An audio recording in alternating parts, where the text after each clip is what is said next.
Oke, bismillahirrahmanirrahim. Assalamualaikum warahmatullahi wabarakatuh. Kita bertemu kembali di perkuliahan elusidasi struktur. Masih akan membahas tentang NMR. Sebelumnya kita sudah membahas bagaimana teori atau konsep dasar dari NMR, kemudian instrumennya seperti apa, dan beberapa yang ada di proton NMR. Kan kemarin ada integral, ada multiplisitas, kemudian ada banyaknya proton dan lain sebagainya. Nah, untuk di bahasan proton NMR ini di sesi yang terakhir untuk proton NMR terkait dengan magnetic shielding. Nah, apa itu yang dimaksud dengan magnetic shielding? Nanti kita akan memahaminya di pertemuan kali ini. Nah, kita tahu bahwa jika semua proton itu diabsorpsi pada jumlah energi yang sama dalam medan magnet yang diberikannya, maka tidak akan memberikan informasi apapun yang akan kita peroleh. Nah, namun kita tahu bahwa proton itu dikelilingi oleh elektron, karena proton itu berada di dalam inti atom dan inti itu dikelilingi oleh inti. Nah, maka proton itu dikelilingi oleh inti. Nah, karena proton dikelilingi oleh elektron. Nah, karena dikelilingi oleh elektron ini menyebabkan si proton itu terlindungi dari medan magnet luar. Nah, adanya awan elektron atau sirkulasi elektron itu menyebabkan adanya induksi pada medan magnet gitu ya, dimana hasilnya itu akan berlawanan dengan medan magnet yang diberikan, dengan medan magnet luar yang diberikan. Nah, sehingga di sini akan menyebabkan si proton itu akan terlindungi atau lebih terperisai, lebih shielding. Nah, ini gambarannya kita lihat. Ini proton, ya kan, proton berada di dalam inti, ya. Kemudian di sini ada elektron yang mengelilingi inti. Nah, sehingga di sini awan elektron ini akan melindungi si proton. Jadi protonnya akan terlindungi oleh awan-awan elektron yang ini dari medan magnet luar yang diberikan. Nah, ini akan berlawanan. Nah, ini arahnya akan berlawanan sehingga proton akan lebih terlindungi. Nah, sehingga di sini kekuatan medan magnetnya itu harus ditingkatkan untuk menghasilkan proton yang lebih shielding pada frekuensi yang sama. Nah, ada parameter yang mengukur tingkat keshieldingan dari suatu proton dalam pengukuran NMR, yaitu geseran kimia. Nah, geseran kimia itu posisi sinyal sepanjang sumbu X pada spektrum NMR gitu. Jadi atau istilah lainnya adalah geseran kimia itu merupakan parameter gitu ya, dalam pengukuran NMR, di mana dia tergantung pada keshieldingan dari proton pada suatu molekul. Nah, kalau di dalam spektrum NMR dia berada di sumbu X gitu ya, geseran kimia itu. Nah, geseran kimia setiap sinyal itu akan memberikan kepada kita informasi mengenai lingkungan struktural dari inti yang dihasilkan suatu sinyal tersebut. Jadi ketika sinyal itu berada di daerah yang lebih terlindungi, berarti dengan kata lain bahwa proton tersebut berada di lingkungan kimia yang terlindungi dari medan magnet luar.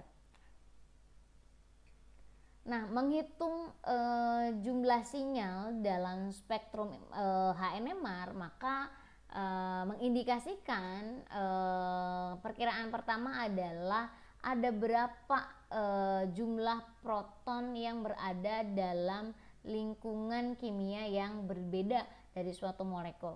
Nah, kemarin di awal juga saya menyebutkan bahwa banyaknya sinyal itu bukan merupakan ada berapa jumlah H dalam suatu molekul. Jadi ketika di spektrum HNMR ada 3 sinyal, itu belum tentu bahwa di molekul tersebut itu ada 3 proton. Tetapi yang betul adalah ada 3 sinyal, di mana 3 sinyal itu mengindikasikan proton-proton yang berada di lingkungan kimia yang sama. Jadi satu kelompok proton istilahnya itu. Jadi ada di lingkungan ada 3 kelompok proton yang berada di lingkungan yang berbeda, gitu ya. Jadi dan di masing-masing lingkungan tersebut, gitu ya, itu akan memberikan efek masing-masing.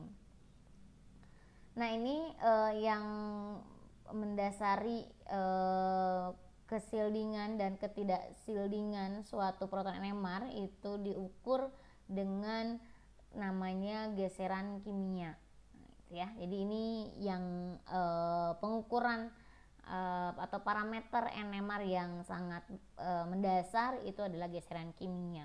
Nah, ini dihitung berdasarkan frekuensi dari Larmor, gitu ya, awal mulanya. Nah, ini dimana nanti inti ketika yang terlindungi dari medan magnet luar yang diaplikasikan, nah maka dia akan mereduksi medan magnet yang dihasilkannya. Nah, ini nanti sesuai dengan frekuensi Larmor. Nah, satuan dari geseran kimia itu apa, gitu kan? Dan skala dari geseran kimia, atau ini lambangnya delta, gitu ya. Ini lambang untuk geseran kimia. Nah, geseran kimia suatu proton itu diekspresikan dengan satuan Hertz. Nah, tapi satuan Hertz ini dia akan proporsional terhadap kekuatan medan magnet luarnya. Jadi kalau medan magnet luar yang diberikannya itu berbeda, maka bisa jadi satuan atau besaran geseran kimianya dalam satuan Hertz itu akan berbeda. Jadi awal mula satuan dari geseran kimia itu Hertz, tapi Hertz ini satuan yang diekspresikan oleh geseran kimia ini itu nilainya sangat proporsional. Jadi proporsional itu bergantung pada kekuatan medan magnet luar yang diaplikasikan ke dalam instrumen NMR. Nah, namun sejak spektrometer dengan kekuatan medan magnet yang digunakannya berbeda, gitu ya, secara bersamaan, nah maka kan ini bingung. Jadi ketika 400 medan magnet yang diaplikasikannya, kemudian kalau ini 600, nah maka akan ada perbedaan geseran kimianya dalam satuan Hertz. Nah, maka para ahli menginginkan bahwa satuan geseran kimia ingin diekspresikan dalam bentuk yang tidak terpengaruh pada medan magnet luarnya, gitu ya. Jadi ingin sama, mau medan magnet luarnya diberikan 600, 500 ataupun frekuensi lainnya. Nah, ini ingin memberikan geseran kimia yang sama. Nah, maka di sini selanjutnya bahwa geseran kimia atau chemical shift atau delta itu didefinisikan dengan part per million atau ppm. Nah, ini kita lihat, jadi sejak geseran kimia bahwa selalu nilainya itu sangat kecil, gitu ya, kalau dibandingkan dengan kekuatan magnet luarnya. Nah, ini 5000 Hz dibandingkan dengan 60 atau 300 atau 600 million hertz. Jadi 600 juta hertz, 60 juta hertz itu kan cukup jauh perbandingannya, sangat kecil. Nah, maka di sini satuan untuk geseran kimia itu yang awal mulanya hertz diganti dengan ppm. Jadi selain karena nilainya sangat kecil dibandingkan dengan medan magnet luarnya, juga ingin menyamakan satuan baik digunakan medan magnet luar dengan frekuensi yang berbeda. Nah, sehingga di sini awal mula skala delta ini atau geseran kimia atau chemical shape ini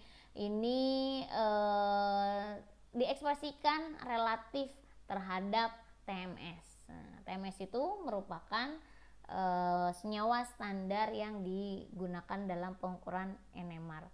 Nah, ini kita lihat caranya atau perhitungannya untuk menentukan geseran kimia atau chemical shift atau delta. Maka delta ini besarnya berapa chemical shift dari TMS dalam satuan hertz gitu ya, yang diamati, yang diobservasi, dibagi dengan frekuensi instrumennya gitu ya, instrumen yang digunakan dalam satuan hertz dikalikan dengan 10 pangkat 6. Nah, sebagai contoh, geseran kimia untuk proton pada benzen itu 2181 Hz. Nah, ketika dioperasikan dengan medan magnet 300 MHz. Nah, maka geseran kimianya 2181 dibagi 300 dikali 10 pangkat 6. Nah, maka hasilnya adalah 7,27 ppm. Nah, kemudian untuk contoh yang lain, nah ini ketika geseran kimia proton benzen pada 436 Hz, nah maka frekuensinya yang diperoleh 60. Jadi kalau frekuensinya berbeda, ini kan 300 MHz, ini 436 Hz. Nah, ini 2181, ini 60. Padahal sama-sama proton benzen. Nah, maka di sini gitu ya akan menghasilkan akhirnya nilai yang sama. Gitu ya. Jadi kenapa dikonversi satuan untuk geseran kimia? Nah, karena untuk menyamakan nilai geseran kimia agar tidak berpengaruh pada medan magnet luar yang diaplikasikannya. Ya, sehingga geseran kimia itu diekspresikan dalam satuan ppm, di mana baik dilakukan atau diukur dengan menggunakan instrumen pada frekuensi 300 atau 60 MHz. Jadi mau di medan magnet berapapun kekuatannya, kalau diukur dengan atau diekspresikan dengan satuan ppm, itu akan menghasilkan nilai yang sama. Nah, ini buktinya ya. Nah, sehingga saat ini tidak tidak lagi menggunakan hertz tetapi menggunakan ppm ya. Nah, ini sebagai perbandingannya gitu ya. Ini yang terdeteksi untuk TMS, kemudian ini yang dari alatnya. Ya, nah ini ketika ini 60 MHz, ini 300 MHz. Nah, ini bisa dicek. Nah, ini kan berbeda-beda. Nah, ini untuk yang menggunakan hertz. Tapi kalau menggunakan frekuensi menggunakan ppm itu akan sama. Nah, sehingga kita akan tahu bahwa proton dalam molekul itu akan bergantung terhadap lingkungan kimianya masing-masing, gitu ya. Jadi proton dalam molekul itu akan bergantung pada lingkungan kimia si proton tersebut.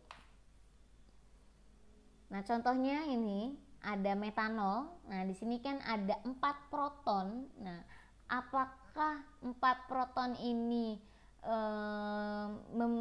akan memiliki 4 sinyal untuk HNMR-nya? Nah, ternyata di metanol hanya memberikan 2 sinyal pada spektrum HNMR-nya. Kenapa demikian? Karena keempat proton tersebut itu hanya ada 2 lingkungan kimia yang berbeda.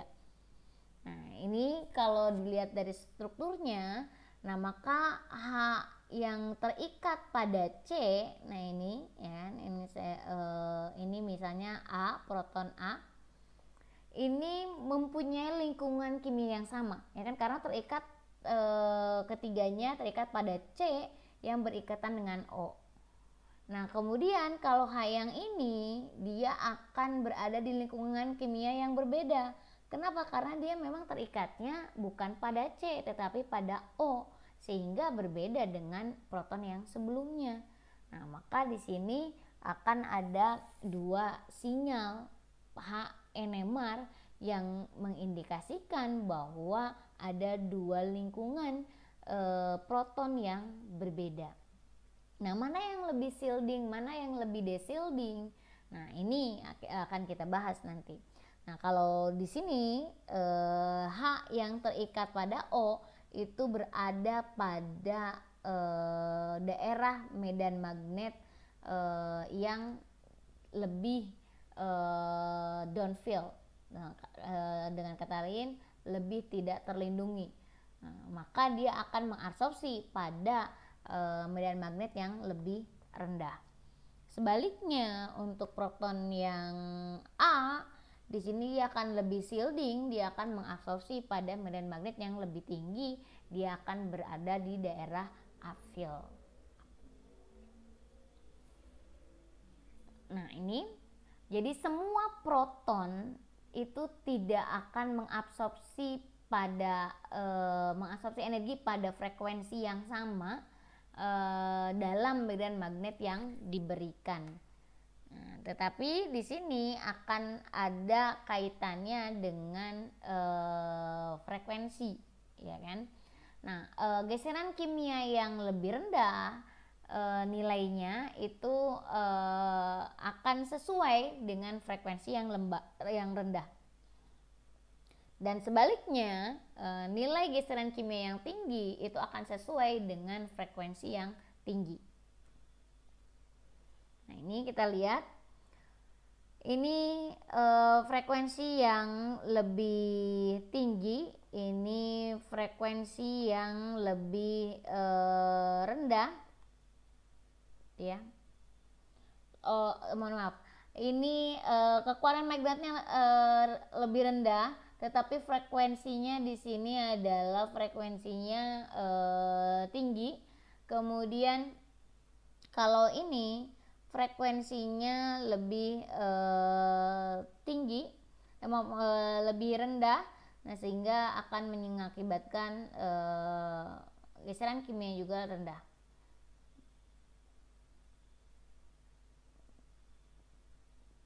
Oke. Nah, kemudian pada proton NMR itu dikenal dengan ada istilah proton yang ekivalen dan ada proton yang non ekivalen. Nah, maksudnya apa? Nah, kita lihat 2 atau lebih proton yang identik yang berada pada lingkungan kimia yang sama, gitu kan? Nah, maka pasti akan memberikan hanya 1 sinyal dalam spektrum HNMR, ya kan? Jadi mau ada 2, mau ada 3, mau ada 4, kalau semuanya berada pada lingkungan kimia yang sama atau yang identik, nah maka akan memberikan geseran kimia yang sama. Karena geseran kimia yang sama, maka akan muncul di dalam sinyal HNMR atau spektrum NMR itu hanya satu sinyal. Nah, proton-proton tersebut itu namanya secara kimia itu akan ekivalen. Nah, maka geseran kimianya pun akan ekivalen. Nah, namun kita lihat di sini jika penggantian hidrogen dengan atom yang lain dalam senyawa yang sama, nah maka akan menghasilkan suatu hidrogen yang disebut dengan homotopik. Nah, homotopik hidrogen ini mengidentifikasikan ataupun mengindikasikan adanya lingkungan kimia yang identik, sehingga dia akan memberikan geseran kimia yang sama. Nah, maka nanti geseran kimianya adalah ekivalen. Kita lihat contohnya. Nah, ini etana. Ini etana ada 6 proton, tetapi si etana ini akan memberikan hanya satu sinyal NMR. Kenapa? Karena lingkungan kimianya sama. Ini adalah simetris, ya kan? Jadi dia akan menghasilkan satu sinyal NMR. Nah, ketika salah satu protonnya diganti, nah ini kita lihat misalnya yang ini diganti dengan Br, kan? Atau yang ini diganti Br-nya di sebelah sini posisinya, atau posisinya sebelah sini, atau posisinya sebelah sini, atau yang ini, atau yang ini. Nah, bagaimana kalau seperti ini nanti akhirnya? Nah, kita lihat. Nah, ke 6 ini gitu ya, ini senyawa yang sama, ya kan? Nah, ke 6 ini itu pasti sama senyawanya. Kalau namanya bromo etana, ya kan? Semuanya ke 6 ini sama. Nah, maka kalau senyawa yang sama, jadi di sini proton-proton tersebut atau atom hidrogen tersebut itu merupakan atom hidrogen yang homotopik. Nah, sehingga namanya homotopik, maka akan menghasilkan geseran kimia yang ekivalen. Nah, sehingga konsekuensinya etana itu akan memberikan hanya satu sinyal dalam spektrum HNMR.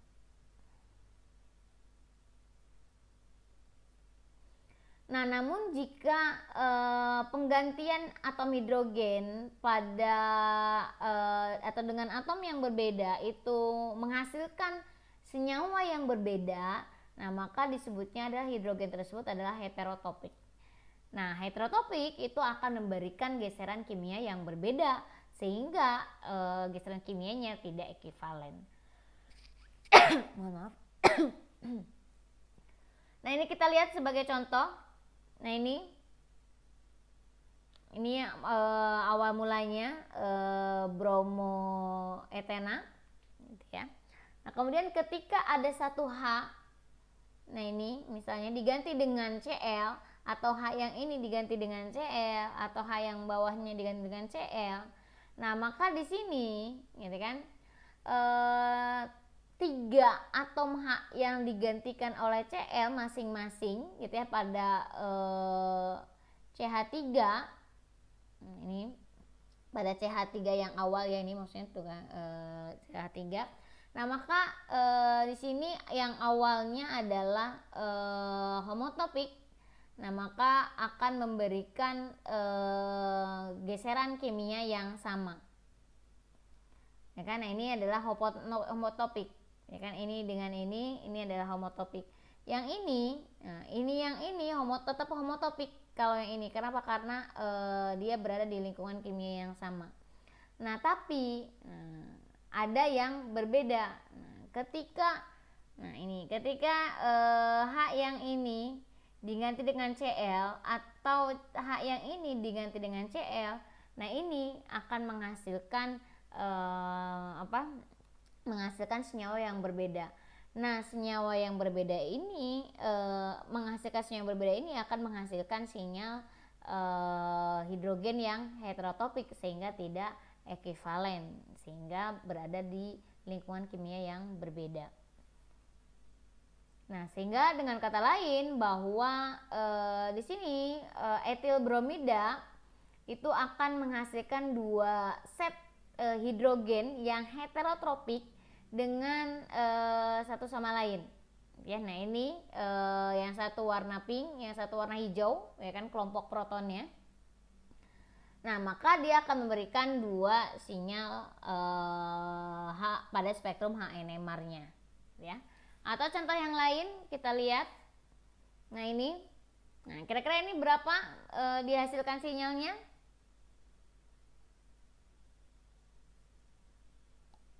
Oke, kita cek. Nah, ini ada dua sinyal proton NMR yang akan teridentifikasi dalam spektrum, ya, yang warna hijau dan warna pink. Ini satu kelompok, gitu ya, karena berada di lingkungan kimia yang sama, yang hijau, yang pink, gitu ya, satu pink dengan pink, hijau dengan hijau. Kalau yang ini ada berapa sinyal?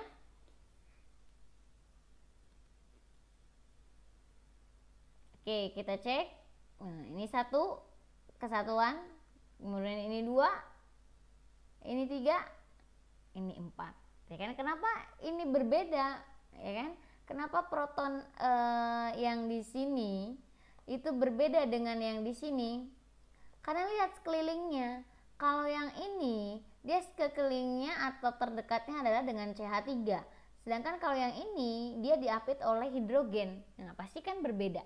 Ya kan? Sehingga dia akan muncul di sinyal yang berbeda, sehingga ini akan menghasilkan 4 sinyal NMR.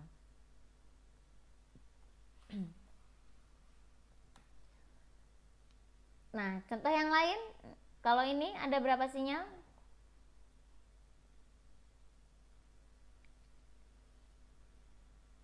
Oke, kita cek. Nah, ini satu, kemudian ini dua, ini tiga. Jadi ada 3 sinyal NMR, ya kan? Nah, kalian bisa cek. Ini kan satu kesatuan, ya kan, lingkungan kimianya sama. Kemudian ini juga sama. Ini adalah CH2, CH2 yang terikat pada CH3 dan C ikatan rangkap, gitu ya. Nah, ini adalah sebenarnya akan simetris, gitu ya. 1, 2, 3 simetris. Nah, kemudian selain homotopik dan heterotopik hidrogen, ada juga yang disebut dengan enantiotopik dan diastereotopik atom hidrogen. Nah, apa yang dimaksud dengan enantiotopik dan diastereotopik? Nah, ini atom hidrogen enantiotopik dan diastereotopik itu akan terjadi ketika penggantian satu atau dari 2 atom hidrogen yang ada di kelompok yang sama itu akan menghasilkan senyawa yang enantiomer. Nah, maka 2 atom tersebut itu disebutnya enantiotopik. Nah, kita contoh atom-atom yang enantiotopik. Kita lihat. Nah, di sini atom-atom yang enantiotopik itu akan memberikan geseran kimia yang sama dan hanya memberikan sinyal HNMR-nya hanya satu. Nah, kita lihat. Nah, ini enantiotopik, ya kan, akan menghasilkan ketika H-nya diganti dengan yang lain, gitu ya, dengan atom yang lain, ini misalnya G, maka dia akan menghasilkan suatu enantiomer, gitu ya. Nah, ini akan jadi kiral, ya kan, ininya si C-nya. Nah, sehingga ini yang disebut dengan enantiotopik. Jadi proton saling enantiotopik itu adalah ketika satu proton dari proton enantiotopik tadi diganti dengan atom yang lain sehingga menghasilkan enantiomer. Nah, kalau dia stereomer gimana? Nah, di sini kalau dia stereotopik gitu ya. Nah, itu yang akan menghasilkan dia stereomer. Nah, ini contohnya ketika HB dengan HA, ya kan. Nah, jika salah satunya diganti, HA atau HB-nya diganti dengan atom yang lain, nah ini misalnya G, maka nanti hasilnya akan menghasilkan suatu senyawa yang diastereomer. Nah, maka proton-proton tersebut dia akan menghasilkan atau akan disebut dengan dia stereotopik. Gitu ya. Nah, ini di sini maksudnya apa yang dia stereomer? Nah, kalau dia stereomer berarti kan ada 2 stereocenter. Nah, ini jadi semula awal mulanya sudah ada 1 stereocenter. Nah, dengan penggantian atom hidrogen dengan gugus atau dengan atom yang lain, nah maka akan menghasilkan enantiomer stereocenter yang baru, sehingga akan menghasilkan suatu senyawa dia stereomer.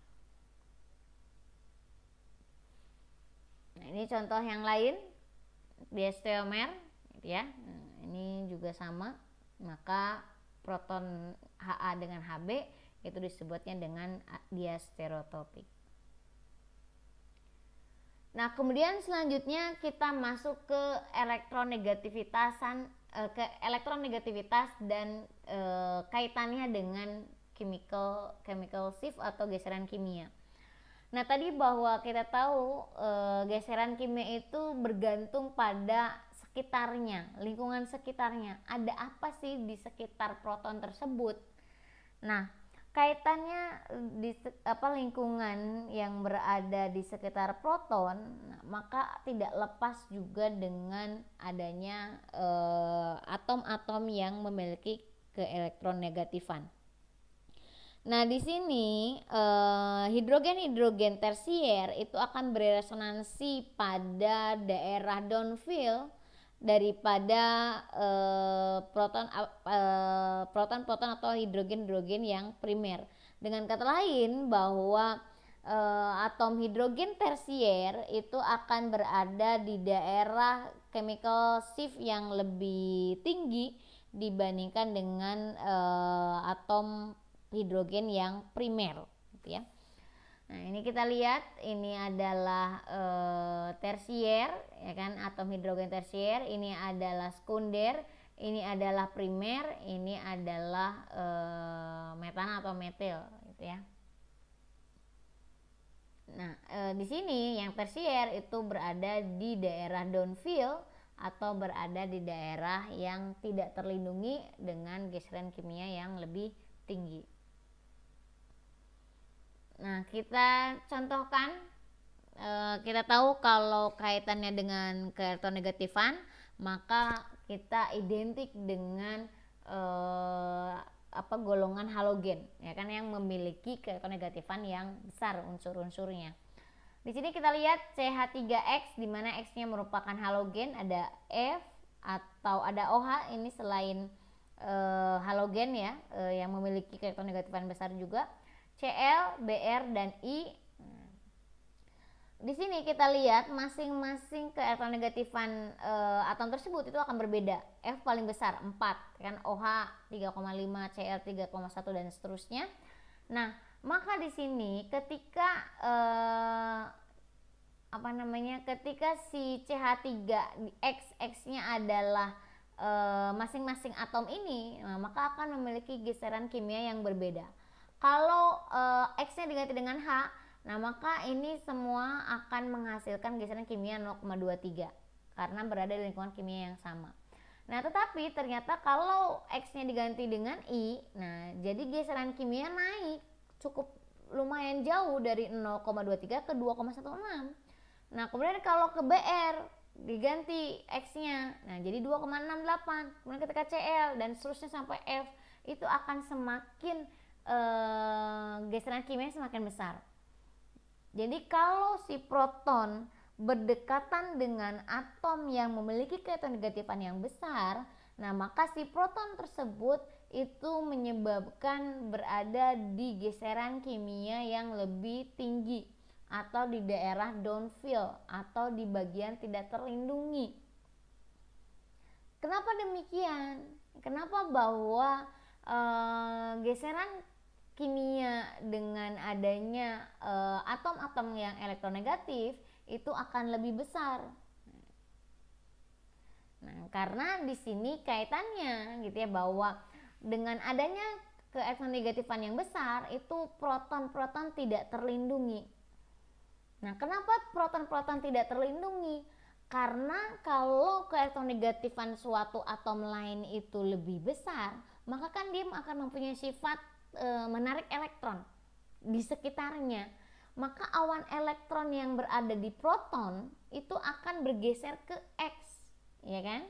Nah, sehingga kalau awan elektronnya bergeser, maka kan si proton tidak terlindungi, ya kan?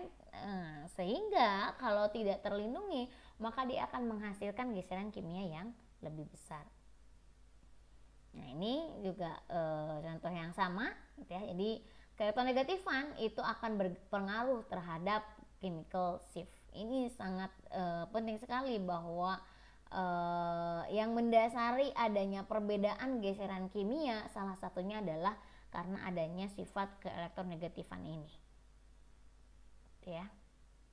Jadi semakin atom atau proton itu semakin dekat dengan sesuatu yang menyebabkan dia elektronnya tertarik ke yang lain, nah maka si proton tersebut itu tidak terlindungi atau lebih deshielding. Nah, ini contoh yang lain juga gitu ya.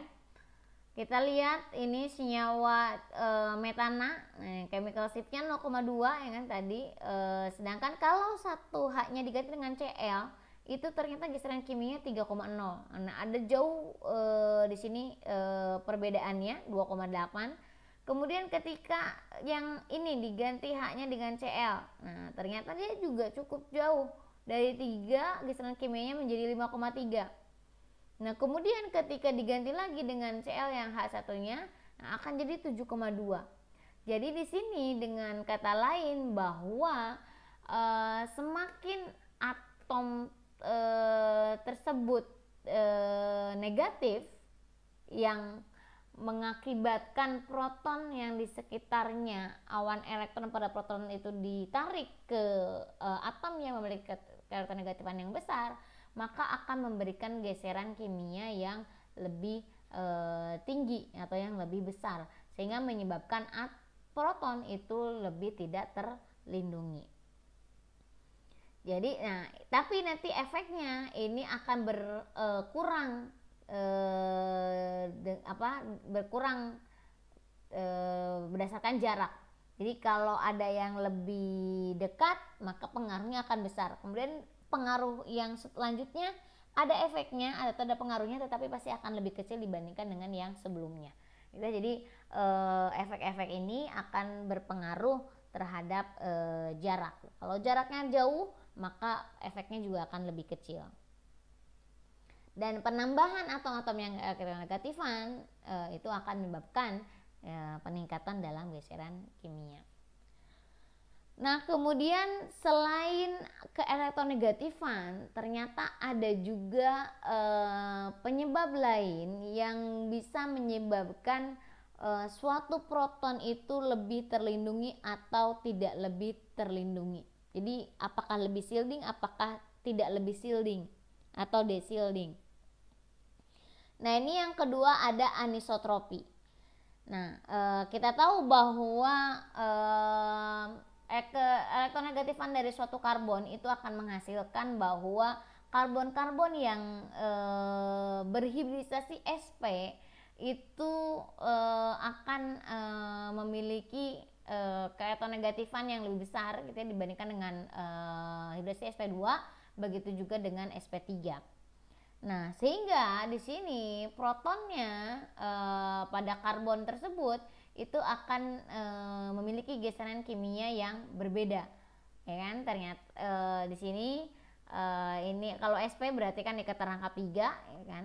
Kemudian SP2 ada ikatan rangkap 2 CC-nya, dan SP3 ikatannya adalah yang tak jenuh ya kan, yang jenuh, yang tidak memiliki ikatan rangkap. Nah, tetapi pada kenyataannya gitu ya, di sini ada perbedaan antara SP2 dan SP.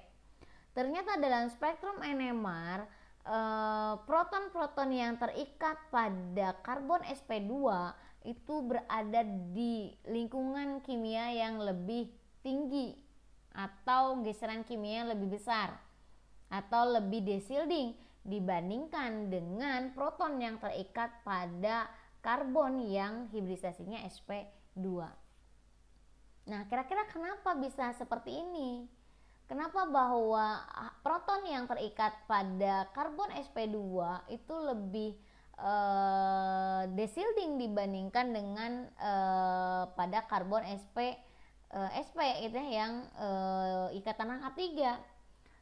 Nah, ini disebabkannya adalah karena pengaruh anisotropik. Jadi anisotropik ini adalah pengaruh-pengaruh ketergantungan sifat-sifat dari suatu zat atau molekul dalam pengaruh jarak. Nah, proton kita tahu dalam suatu senyawa, nah khususnya pada double bond atau triple bond, pada ikatan rangkap atau ikatan rangkap 3, atau pada cincin aromatik, itu secara magnetik itu akan berada di daerah shielding atau desilting tergantung dari awan elektron pi-nya. Ya, nah di sini ketergantungan shielding dan tidak shielding tersebut itu dipengaruhi oleh posisi proton relatif terhadap awan elektron. Nah, kita lihat di sini bagaimana pengaruh tadi antara etena dengan etin, ya kan? Dengan C rangkap 2 dengan C rangkap 3, atau yang hibridisasinya SP dan SP2. Nah, di sini pada kasus etena, bahwa garis-garis gaya itu akan mengindustri medan magnet yang disebabkan oleh adanya awan elektron V. Nah, sehingga ini hasilnya itu akan menguatkan medan magnet. Nah, karena semakin kuat medan magnetnya, maka protonnya itu lebih tidak terlindungi. Nah, ini jadi dia akan searah gitu ya dengan medan magnet yang diberikan. Nah, namun pada etin gitu ya. Nah, ini berada pada medan magnet yang berlawanan, opposite gitu ya. Nah, sehingga mengakibatkan di sini berlawanan gitu ya. Nah, ini berlawanan, ini searah. Nah, sehingga ini harusnya rangkap 3 gitu ya. Sehingga menghasilkan proton yang lebih terlindungi dibandingkan dengan yang SP2. Nah, ini kita lihat contohnya. Nah, Ha, Hb, nah ini akan lebih desilting dibandingkan dengan Hc dan Hd, ya kan? Nah, ini Hc dan Hd, ini kan ikat. Nah, ini jarak kan, jadi di sini pada aromatik, ini kan sama-sama pada aromatik, gitu kan, ini pada SP2. Nah, Ha yang ini lebih desilting, ya kan, karena terikat pada karbon yang SP2. Nah, sedangkan kalau yang ini lebih terlindungi, nah karena dia tidak terikat langsung, gitu ya, contohnya. Oke, kita masuk ke rank geseran kimia. Nah, geseran kimia ranknya untuk proton NMR atau HNMR itu sekitar antara 0 sampai 12. Nah, di sini ada min 10 sampai 15, tapi kita tahu bahwa TMS, kita punya TMS, jadi ada standarnya 0 gitu ya. 0 sampai 15, tapi jarang yang 15, lebih sering itu sampai sekitar 12 ppm ya. Nah, berada ke sebelah kanan atau bergeser ke sebelah kanan, nah maka itu akan bergeser ke daerah downfield, akan menghasilkan geseran kimia yang lebih tinggi, atau dengan kata lain proton tersebut tidak terlindungi. Sebaliknya, kalau dia semakin ke kanan, nah, maka dia akan berada di daerah upfield. Nah, maka ini akan menghasilkan proton yang terlindungi, sehingga geseran kimianya akan lebih kecil. Nah, ini beberapa nilai perkiraan untuk jenis proton yang berbeda. Nanti akan saya paparkan satu-satu.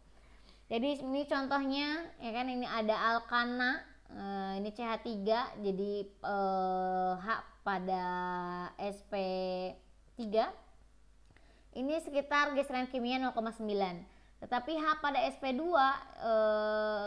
mohon maaf, ini alkana juga, ini adalah primer ya kan, ini adalah sekunder, ini adalah tersier. Nah, maka akan menghasilkan geseran kimia yang berbeda. Tersier kita tahu tadi di awal itu akan menghasilkan geseran kimia yang lebih tinggi.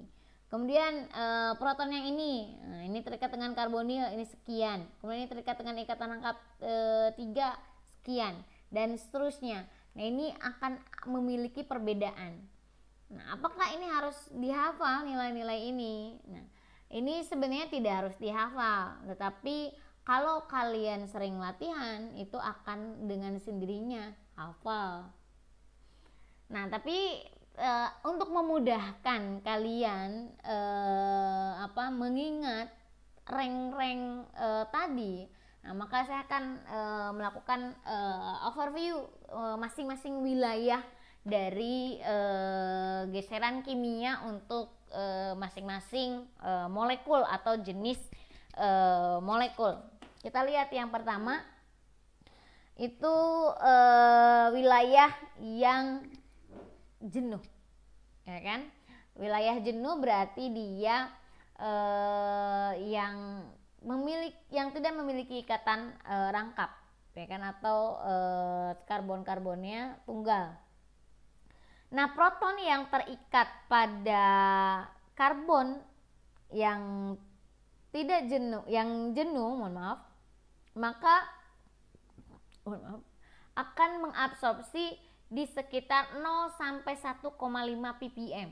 Nah, ini yang merah ini ya. Nah, maka di sini alkana yang banyak dalam molekul organik itu akan menghasilkan atau akan menunjukkan absorpsi di daerah ini. Jadi yang proton pada karbon yang terikat pada karbon yang jenuh, maka akan muncul di sekitar 0 sampai 1,5 ppm. Ini relatif ya, di sekitar. Kemudian wilayah yang kedua itu proton yang terikat pada karbon, di mana setelahnya itu adalah ada karbon yang tidak jenuh atau yang karbon memiliki ikatan rangkap, baik itu alilik atau benzilik atau karbonil. Nah, maka proton-proton tersebut dia akan mengabsorpsi ke daerah yang lebih tinggi, ya kan, atau akan lebih berada di daerah downfield dari yang proton yang absorpsi yang pertama, yang karena yang tadi yang kalau di sininya adalah jenuh, ya kan. Ini terikat pada karbon jenuh, tetangganya juga dia jenuh. Nah, itu dari antara 0 sampai 1,5 ppm. Tapi kalau proton yang terikat pada karbon jenuh tetapi sebelahnya karbon yang tidak jenuh, nah maka dia akan muncul di sekitar 1,7 sampai 2,7 gitu ya, daerah sini. Atau sekitar 2,5 ppm rata-ratanya gitu ya. Kemudian yang ketiga, ini proton yang terletak pada karbon yang berikatan atau yang berdekatan dengan atom-atom yang memiliki keelektronegatifan yang besar. Contohnya halogen atau atom O dan atom N.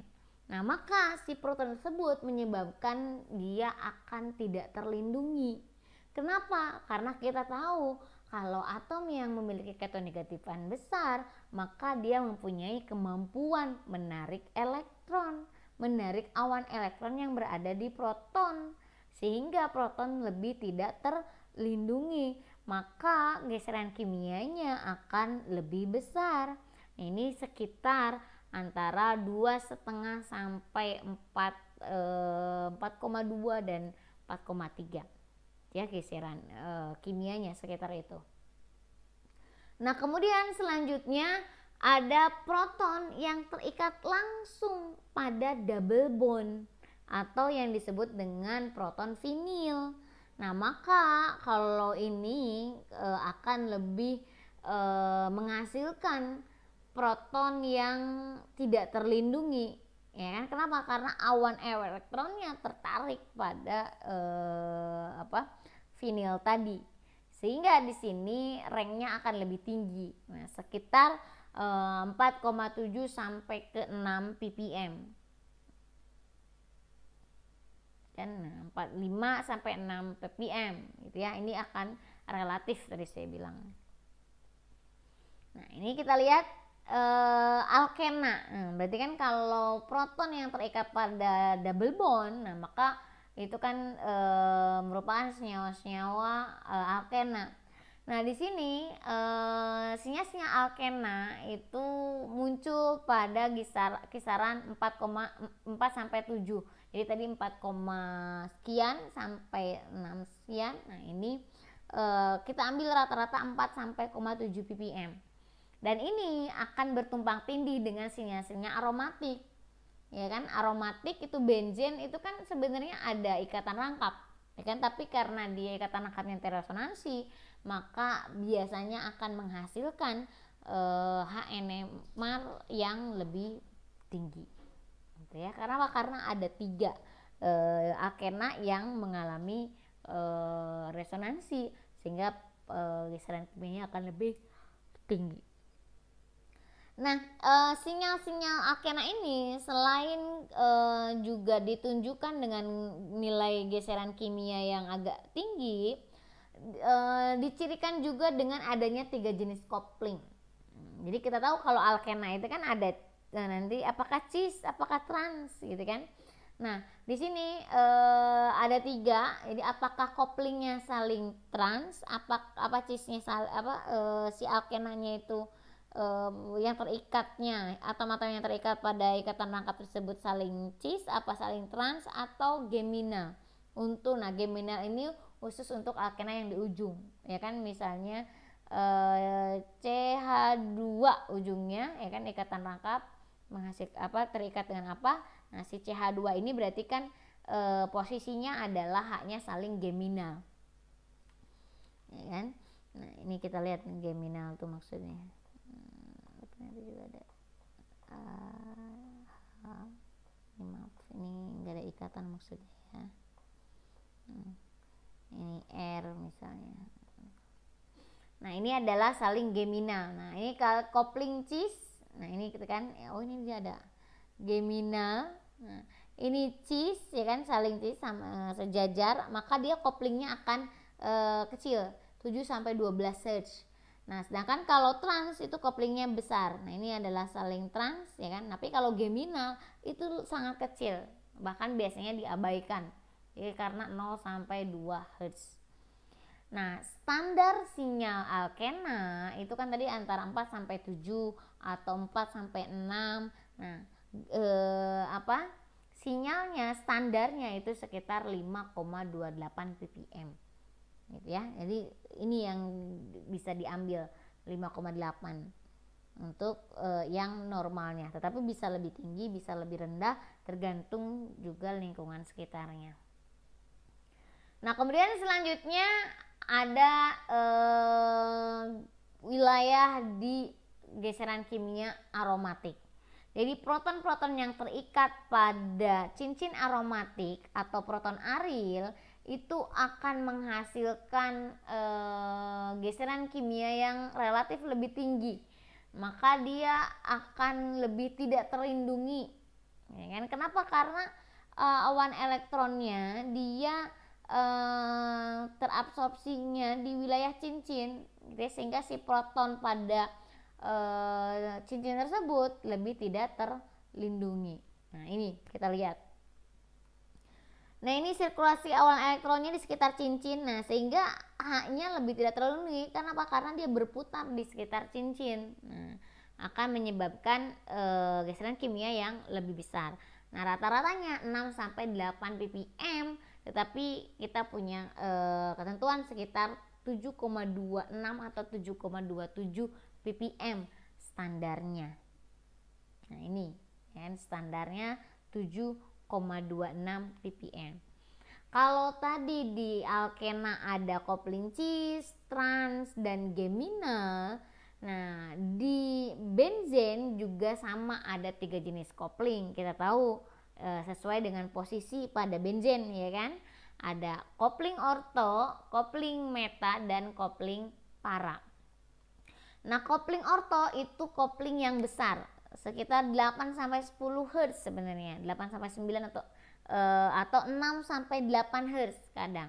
Jadi ada yang 8 sampai 9 Hz, ada yang 6 sampai 8 Hz gitu ya. Nah, tapi kalau kopling meta itu kecil, itu sekitar 1 sampai 3 atau rata-ratanya biasanya 2 Hz. Nah, tapi kalau para itu lebih kecil dari meta dan biasanya itu mendekati 0. Jadi biasanya koplingnya 0 gitu ya. Nah, standar sinyalnya meskipun di antara 6 sampai 8 tetapi rata-rata adalah 7,26 ppm. Nah, kita lihat maksudnya kopling saling orto, saling meta, saling para. Nah, kita lihat. Ini HA. Nah, HA dengan HB itu posisinya orto. Selain itu, HB dengan HC itu juga orto. Kemudian HC dengan HD juga orto. Ya kan? Maka ini koplingnya besar. Kan sekitar 8 Hz rata-rata. Kemudian kalau HA dengan HC, nah ini adalah meta. Atau HB dengan HD, ini juga posisinya meta. Koplingnya kecil sekitar 2 Hz. Nah, tapi kalau HA dengan HD di sini itu koplingnya para. Kalau para itu relatif sangat kecil, 0 sampai 2 Hz, bahkan biasanya mendekati 0. Nah, kemudian selain pada aromatik, nah tadi kalau rank yang di grafik itu sampai aromatik, tetapi sebenarnya ada proton-proton lain yang jauh lebih tinggi dibandingkan dengan aromatik. Yaitu yang pertama proton-proton aldehid. Nah, proton-proton yang pada aldehid atau proton aldehid karena cuma satu ya, COH. Jadi proton yang terikat pada atau ada dalam satu kesatuan aldehid COH itu, nah, maka dia akan mengabsorpsi ataupun akan muncul di sekitaran sinyal 9 sampai 10 ppm, akan lebih desilting dibandingkan dengan aromatik. Karena apa? Karena kita tahu kalau aldehid ini kan CO. Ini adalah proton aldehidnya, kan yang ini. Nah, di sini kenapa dia lebih desilting dibandingkan dengan aromatik? Karena si H ini dia terikat pada karbonil yang berikatan rangkap dan juga di sini ada O. Jadi double gitu ya. Jadi selain ada ikatan rangkap juga ada atom yang memiliki keton-negatifan yang besar.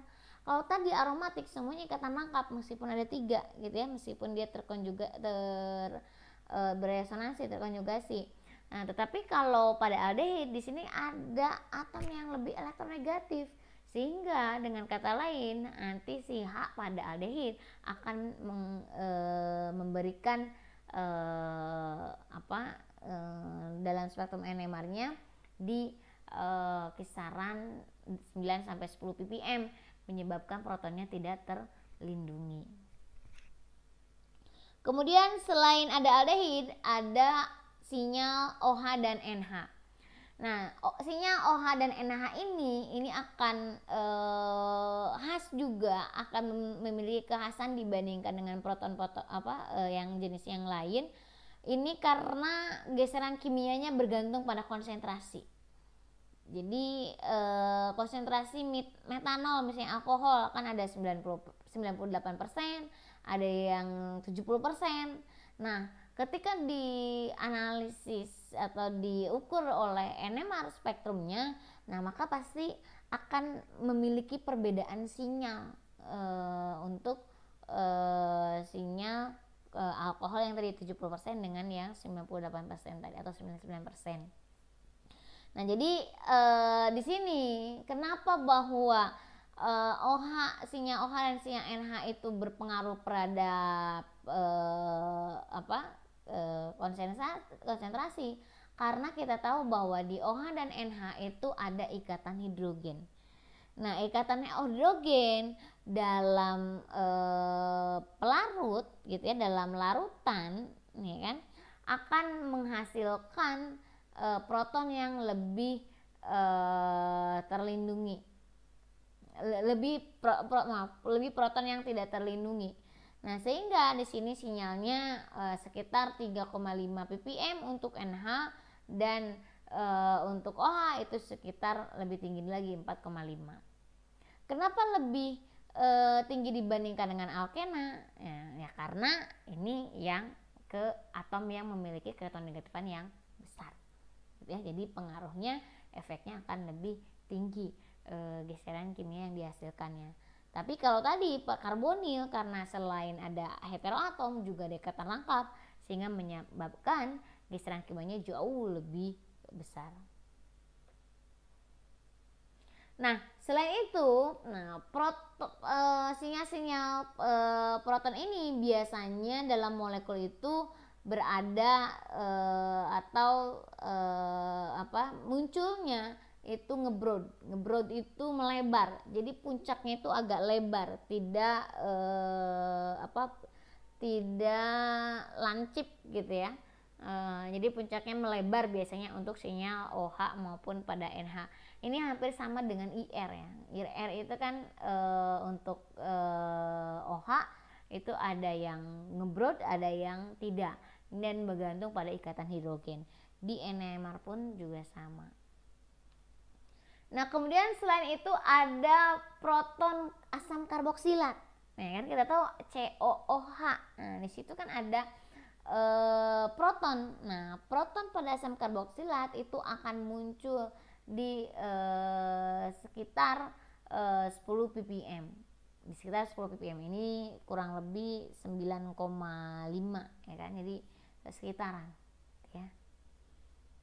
Nah, ini saya tampilkan beberapa korelasi, tabel korelasi untuk proton NMR gitu ya. Jadi ini kita lihat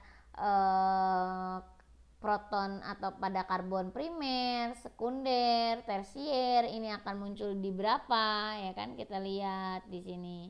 Kemudian di sini alilik ya kan, kemudian ini adalah keton sekian. Kemudian ada aromatik, metil aromatik ya kan, jadi metil yang terikat pada aromatik. Nah, maka biasanya muncul hanya sekitar di 2,5 sampai 2,7. Kemudian di sini ada alkyl klorida, itu lebih tinggi, ada alkyl bromida dan seterusnya, kan kalian bisa mengecek. Kemudian ini ada amina. Amina itu sekitar 1 sampai 5 ppm tergantung dari jenis aminanya. Kemudian ada alkohol eter, alkini rangkap 3 sekitar 2,5 sampai 2,7, vinil jauh lebih tinggi sekitar 5 ppm, atau kalau tadi gambar tengahnya sekitar 4 gitu ya. Aromatik 6,5 sampai 8 atau tengahnya 7,26. Nah, ini sebenarnya nggak perlu dihafal ya kan. Nah, jadi yang seperti ini nggak perlu dihafal, tapi harus tahu Maksudnya apa? Ya kan apa nggak dihafal tapi harus tahu.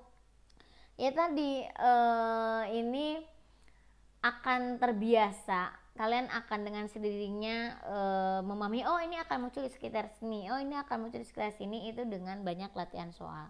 Tetapi nah ini juga lebih rincinya kalian bisa cek gitu ya, geseran-geseran kimia yang tersaji di sini.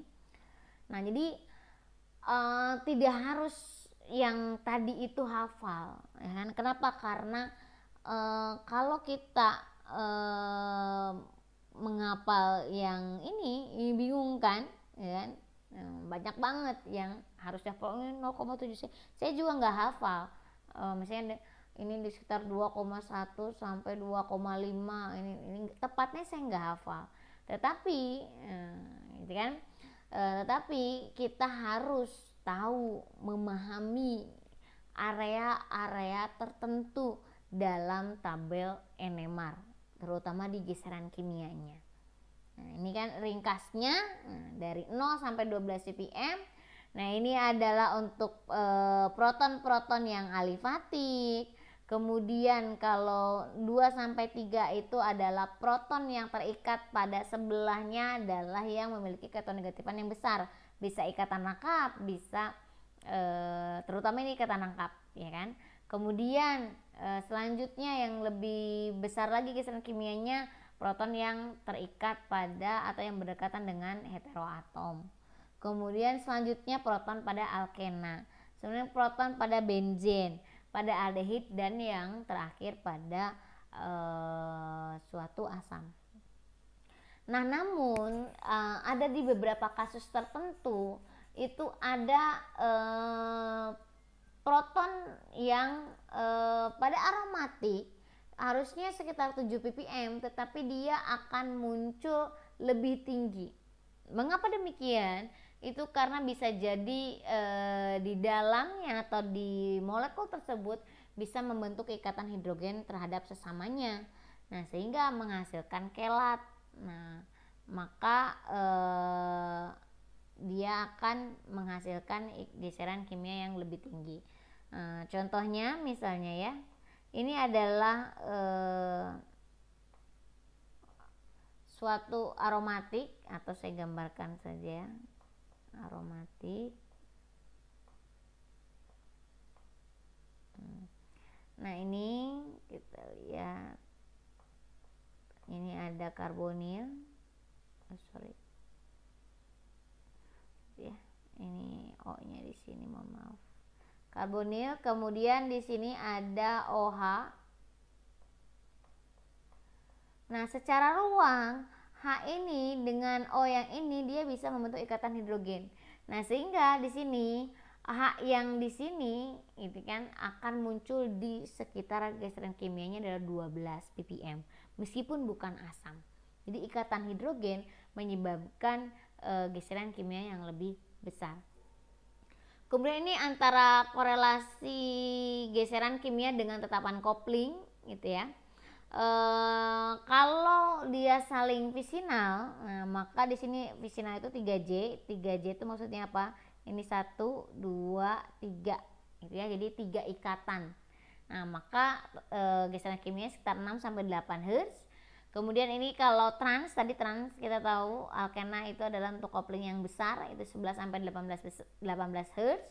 3 ikatan juga. Kemudian cis juga sama, 3 ikatan, tetapi dia memiliki geseran kimia yang lebih kecil dibandingkan dengan trans. Kemudian geminal, nah geminal juga akan jauh lebih kecil dibandingkan dengan cis, tetapi dia 2 ikatan, ya kan? Kenapa? Karena dia terikat pada C yang sama, ini 1, 2. Kemudian selain itu di awal juga tentang kopling, kaitannya pasti ada aksial dan ekuatorial. Aksial, ekuatorial itu akan berbeda menghasilkan geseran kimianya. Nah, ini ketika aksial itu kopling besar, ya kan, 8 sampai 14 Hz. Kemudian untuk aksial ekuatorial itu antara 0 sampai 7, dan ekuatorial akan lebih kecil, itu sekitar 0 sampai 5 ppm. Nah, kemudian ini yang lain itu yang di posisi cis, kalau posisinya ini gitu ya, ini cis. ini sekitar 6 sampai 12 Hz. Kemudian kalau trans, nah ini di satunya berarti, nah ini sekitar 4 sampai 8 Hz. Yang ini adalah relatif bahwa transnya akan lebih kecil dibandingkan dengan cisnya. Kalau posisinya seperti ini. Beda kalau tadi vinil ya. Kemudian ini sekitar 4 sampai 10 Hz gitu ya, yang berdekatan dengan double bond. Ini 3 ikatan juga ya kan, 1 2 3. Kemudian ini 4 ikatan antara yang ini 1 2 3 4, begitu juga dengan ini ya kan. Ini 1 2 3 4. Nah, kopling ini, nah bisa jadi jaraknya yang besar itu akan menghasilkan yang disebut dengan nanti long range kopling. Jadi kopling dengan jarak yang lebih besar. Nah, kopling yang dengan jarak yang besar ini biasanya akan kecil nilainya, kurang dari 3 Hz. Nah, sehingga biasanya akan lebih diabaikan untuk yang adanya long range kopling. Nah, sehingga secara keseluruhan, nah itu kan bagaimana sih cara menginterpretasi spektrum NMR proton atau HNMR ya. Nah, saya akan memberikan kesimpulan bagaimana cara menginterpretasikan spektrum proton NMR atau HNMR. Yang pertama itu kalian harus menghitung jumlah sinyal ya kan. Nah, adanya jumlah sinyal tersebut itu mengidentifikasikan atau menentukan ada berapa banyak proton yang berada di lingkungan kimia yang berbeda. Maksudnya ada 3 sinyal, berarti dengan kata lain ada 3 proton di kelompok yang memiliki perbedaan lingkungan kimia yang berbeda. Nah, tapi ini dengan mengabaikan overlapping ya kan. Kalau ada overlap itu akan lain lagi. Kemudian yang kedua, selain tadi menunjukkan bahwa ada berapa sinyal, menandakan ada berapa kelompok proton yang ada dalam molekul tersebut, maka yang kedua itu menggunakan tabel geseran kimia atau yang tadi ya, chart yang tadi, untuk mengkorelasi geseran kimia yang mungkin dari lingkungan struktur yang tadi. Jadi lihat geseran kimianya, tabel gitu ya. Nah, kemudian nanti bisa dicek, oh ini lebih shielding, oh ini lebih deshielding, dan seterusnya. Kemudian cara yang ketiga atau langkah yang ketiga dalam menginterpretasi spektrum HNMR adalah menentukan jumlah puncak area dalam sinyal masing-masing sinyal. Nah, ini biasanya akan dibandingkan dengan area yang berada di sekitar sinyal. Nah, ini apa sih area di sekitar sinyal tersebut? Nah, ini mengindikasikan adanya jumlah proton yang dihasilkan dari sinyal tersebut. Kalau tadi banyaknya sinyal proton itu bukan menunjukkan ada berapa jumlah H dalam molekul, tapi kalau area puncak dalam setiap sinyal itu mengindikasikan ada berapa jumlah proton yang dihasilkan dari sinyal tersebut. Kemudian yang atau dengan kata lain integral ya tadi itu. Jadi untuk berapa banyak luas dari sinyal, nah itu kaitannya dengan integral atau jumlah proton yang berada di lingkungan tersebut. Kemudian selanjutnya kalian bisa menginterpretasikan dari pola splittingnya atau dari multiplisitasnya. Nah, kemarin kita tahu bahwa kalau multiplisitas itu kaitannya dengan atom atau proton tetangga, ya kan? Nah, kalau singlet berarti dia tidak punya tetangga, ya kan? Berarti dia dibatasi dengan sesuatu hal dengan proton yang lainnya. Kemudian Kalau yang triplet, nah yang triplet berarti dengan kata lain kita tahu multiplicitas itu mengikuti kaidah segitiga pascal gitu kan, polanya, dan rumusnya adalah n plus 1, di mana n itu banyaknya atau jumlah proton tetangga. Jadi kalau proton tetangganya 2, nah maka sinyal kita itu akan muncul secara triplet n plus 1. Nah, kemudian yang terakhir, gabungkan fragmen-fragmen yang tadi untuk membuat molekul secara konsisten itu sesuai dengan data-data yang ada. Oh, pas bahwa ada 3 sinyal atau 3 kelompok proton. Nah, dimana ini lebih shielding, yang satu ini lebih deshielding. Nah, kemudian juga match dengan integralnya. Oh, ini untuk yang 3H, oh ini untuk yang 2H, oh ini untuk 1H berada di lingkungan kimia yang ini. Nah, itu juga integral harus konsisten. Kemudian selain itu juga multiplicitasnya. Nah, betul nggak bahwa ini tuh merupakan integralnya 2H, kemudian adalah untuk geseran sinyal yang atom A. Nah, dilengkapi lagi secara lebih pasti lagi itu dengan multiplicitas tadi, sehingga masing-masing data ini tidak boleh ada yang tumpang tindih atau tidak sama, semuanya harus konsisten.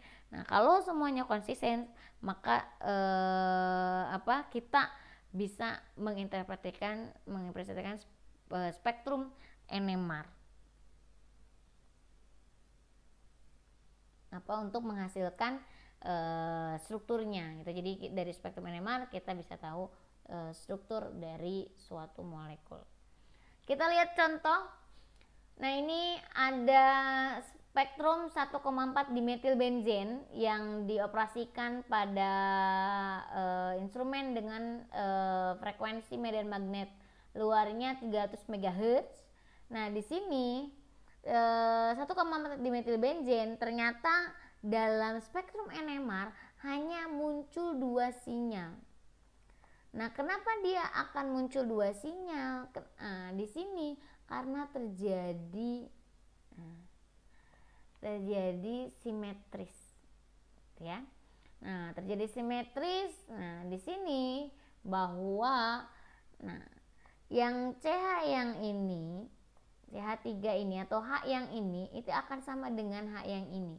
Nah, maka ini akan menghasilkan 6 proton, ya kan? 6H. Jadi integralnya 6H. Kemudian yang ini akan sama kan dengan ini tetangganya. Ini juga akan sama karena dia simetris. Maka ini 4H ini satu lingkungan juga. Maka integralnya 4H ini pasti ini integralnya 6H, maka pasti puncaknya akan lebih tinggi. Ya, ini yang berkaitan dengan integral, ya, akan lebih mudah. Nah, kemudian ini contoh lain ada propil bromida atau C3H7Br. Nah, ini ada perbesarannya, ini untuk perbesaran A, ini perbesaran B, ini perbesaran C, agar terlihat multiplicitasnya. Nah, ternyata di sini C3H7Br, ya kan? Nah, kita gambarkan ininya, spektrumnya biar terlihat gitu ya. Strukturnya, mohon maaf. Nah, ini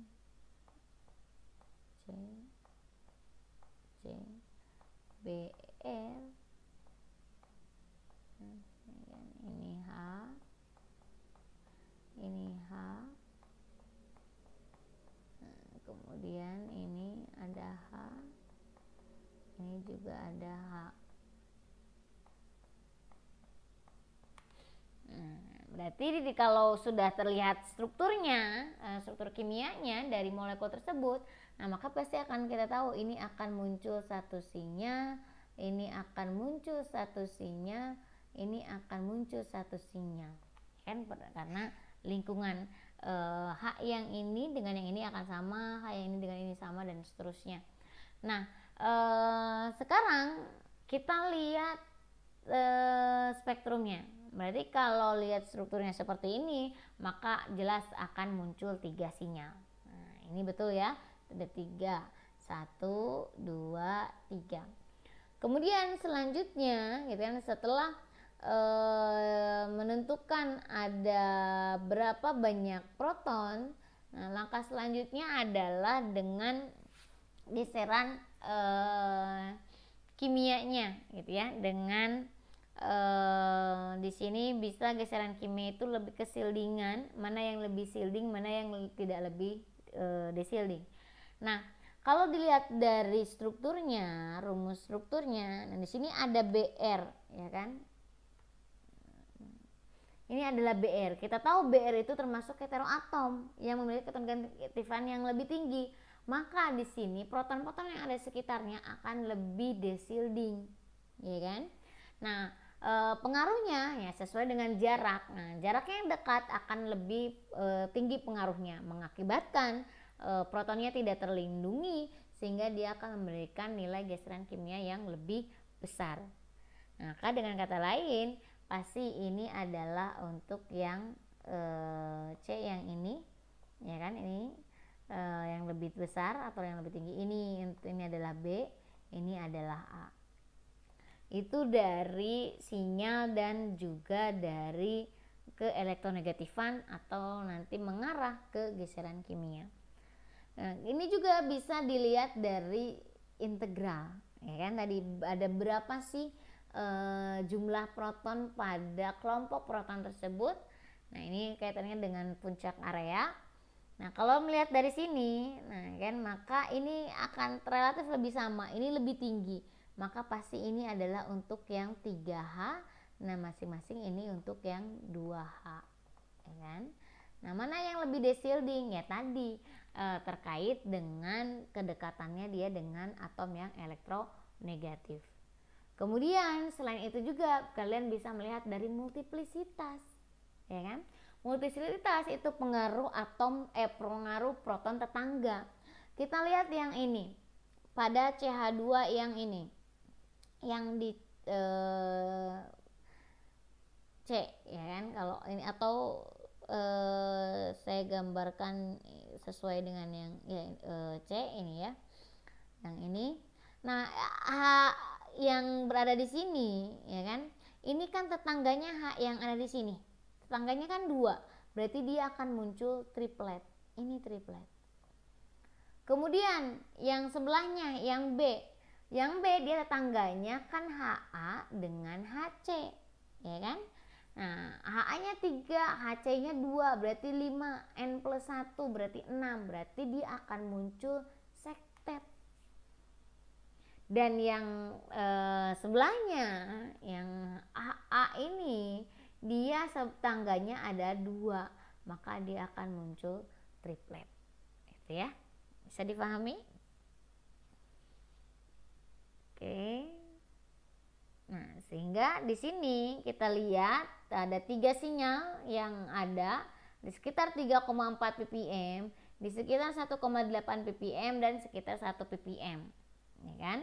Nah, di sini kenapa 3,4 sangat besar? Karena dia berdekatan langsung dengan gugus yang memiliki elektronegatifan yang besar, yaitu Br, sehingga menyebabkan geseran kimianya akan lebih besar, gitu ya, berada ke sebelah kiri.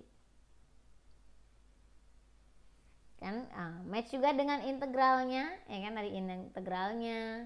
Kemudian match juga dengan multiplisitasnya. Tadi yang sudah saya jelaskan, ya kan.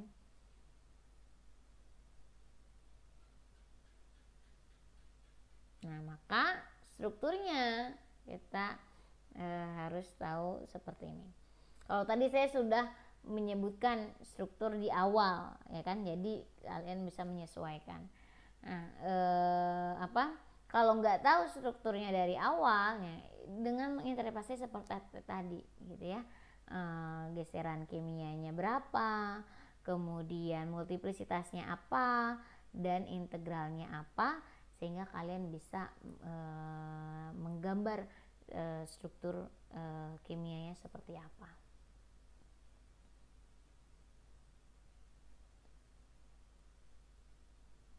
Nah, ini ada contoh beberapa soal. Kalian silahkan coba tentukan masing-masing dari soal ini struktur formulanya atau struktur molekulnya.